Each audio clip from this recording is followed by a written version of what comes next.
Hey, what's going on, people? It's you with Crypto Gems, and today's topic of discussion is Bitcoin. We're gonna see where Bitcoin is at right now and where it can go in the future. Check out the links in the description box for more information on Bitcoin and how you can get some for yourself. However, this is not a financial advice, and this video is for informational and educational purposes only.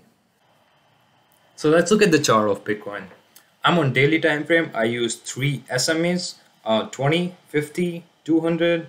Down here, the red oscillator is RSI 14-day period. Yeah, so let's get into it.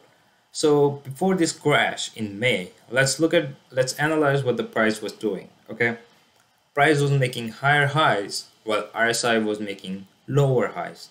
This is called RSI divergence. It tells you that the trend is weakening. So at this point, this was its previous low. Price broke below that low, made a lower high, and then boom, crashed. After that, we see that price was consolidating. It was moving down really slow. While price was moving down, RSI was moving up. Again, RSI divergence.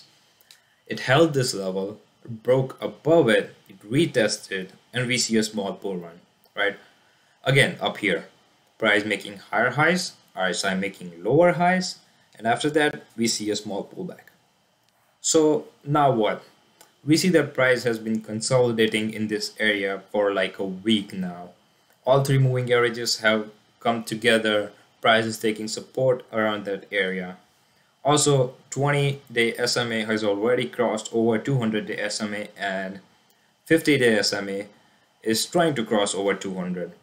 So moving averages crossover give you great opportunities for buying and selling.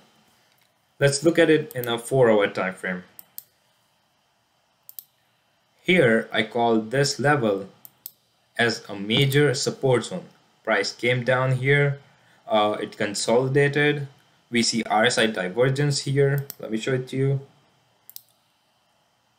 Price moving down, RSI moving up, right? So we see RSI divergence. It broke above this consolidation. Now, if it retests and start moving back up again, we can see a small bull run up till this upper trend line, right? And if that happens, you might want to buy some Bitcoin, and you might also want to store it somewhere safely. This is Trezor Wallet. It's a hardware wallet, not a software wallet. It's like a device. It's a lot more safer than software wallets. It has excellent customer support, and it's very easy to use. So if you want more information on that, you can check out the link in the description box. Let's get back to the charts.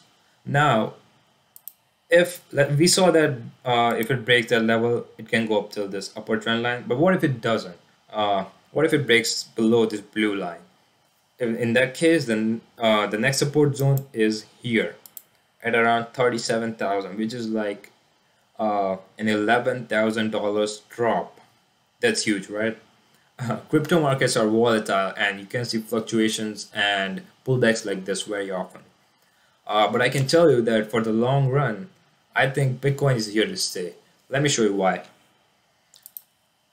Here it says that El Salvador becomes the first country that started accepting Bitcoin as a legal tender, right?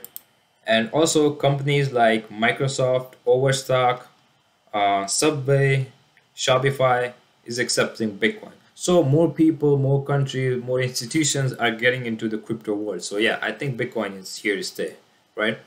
Yeah, so that's it for now. These were my 2 cents on Bitcoin. Let me know what you think about Bitcoin in the comment section below. Give us a like if you enjoyed this video. And don't forget to subscribe if you want more content like this. Check out all the links in the description box for how to buy Bitcoin and all those things. Thank you very much for watching. Take care.